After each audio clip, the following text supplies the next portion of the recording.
So in schools, people will, and your teacher will never tell you how to have new ideas. They will just tell you that ideas that come from the past. By doing a hold up, you can learn how creativity works and how to have lots of ideas, because the ideas from the past are cool, but they will not solve the challenge of the future. Move your body, now stop, move your mind, 'cause in this space and time, there are more than Jews out there to shine. I mean, hold it down, stop acting the clown, 'cause the things you do are causing us to frown. What is a hold up? A hold up is a creativity workshops where 15 people will gather to try to find 100 ideas and 5 concept solutions to the challenge of a social entrepreneur.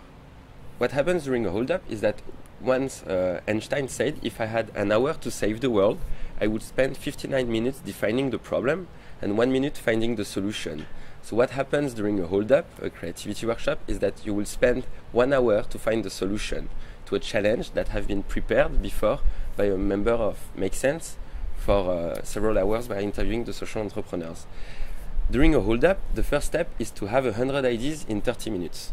So to do this, the animator will ask everyone around the table to give ideas on specific questions that he will ask. Each time he tells the questions, the people will write the ideas on post-it and they will put the post-it on the table. After 30 minutes, you should have at least 100 post-its. Second phase is that once you have 100 ideas on the table, people will vote for the ideas that they preferred and that answer the most to the challenge. So they vote by putting some lines on the post-it, and the post-it with more votes are the best ideas.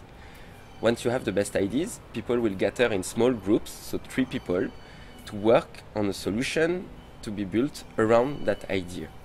Once they've done that, they can do their video prototype.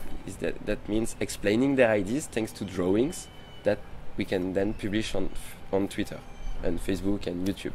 Basically, a hold up just takes 2 hours of your time, and if you find really powerful ideas, if you put them in the hands of a social entrepreneur that is working day and night on his project, this could really make a big difference without you having to spend too much time working with him as used to do.